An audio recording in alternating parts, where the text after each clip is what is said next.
Welcome back to KVUE News at 10. Asian American Pacific Islanders, the fastest growing minority group in Austin, representing nearly 9% of the city's population.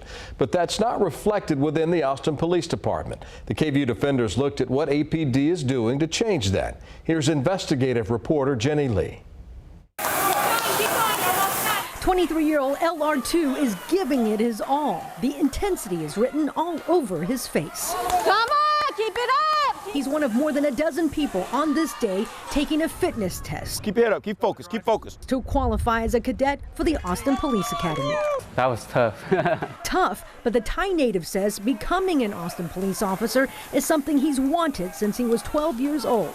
That's when Tu remembers an APD officer helping his family. We were going to somewhere and we were lost, and we just happened to run into a first responder, and he just helped us out. He also, go out of his way to, direct us to where we want to go. The way people make you how you feel, it'll never change, and you always remember that gratitude and want to pay forward. So that's what I want to do. Trying to get people to join APD remains a huge challenge, according to Lieutenant Jay Swan.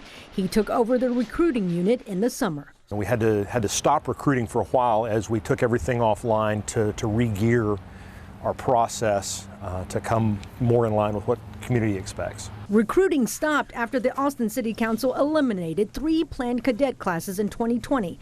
Part of the overhaul Lieutenant Swan mentions, along with the $150 million budget cut aimed at reimagining policing in Austin.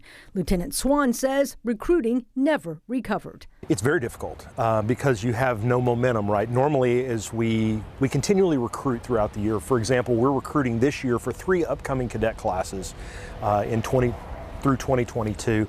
And to have to start from scratch again. Hey! Come on in. Thank you for joining us. So for the first time in September, Austin's a really unique city. The recruiting unit started hosting live events on Facebook at night to try to reach a broader audience. It is full on. Even as recruiting efforts are full on, the department is trying to tackle another challenge. According to the US Census Bureau, the Asian American population in Austin jumped nearly 75% from 2010 to 2020, increasing from a little more than 49,000 people to nearly 86,000 residents. The U.S. Census Bureau also showed a nearly 32% growth for Native Hawaiians and other Pacific Islanders in that same period, going from 401 people to 528 Austinites. But within APD right now, Asian American Pacific Islanders only make up 2.6% of sworn officers.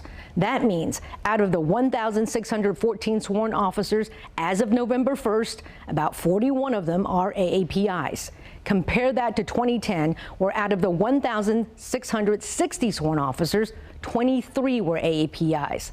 That means Asian American Pacific Islanders made up 1% of the police force 11 years ago. So when I started in 1999, I was only the second Asian American female ever to be hired by the Austin Police Department. Eve Stevens is still making history. She is now the first female AAPI to ever rise to the rank of commander within APD, more than 40 years after the first female officer was hired at the department in 1976, and months after Jerry Bauzon was promoted to assistant chief, making him the first AAPI to hold that position.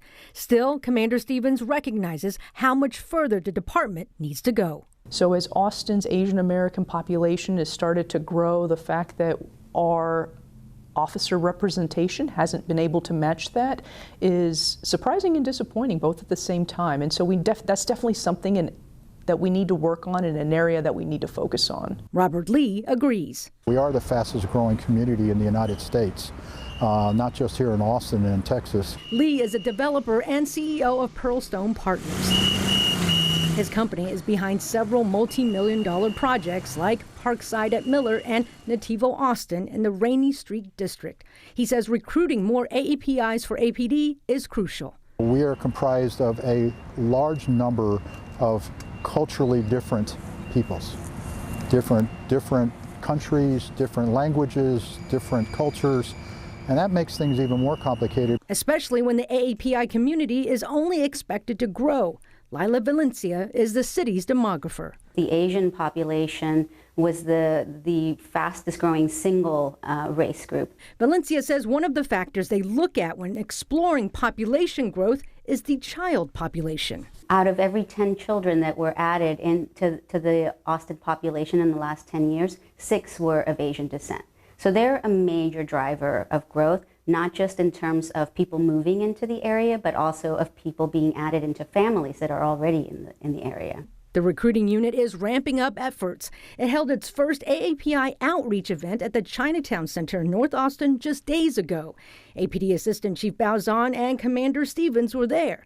Lieutenant Swan is also planning to meet with the Greater Austin Asian Chamber of Commerce next month, hoping to get the group's help with recruitment. And ultimately see more people like Tu join APD. For the KVUE Defenders, I'm Jenny Lee.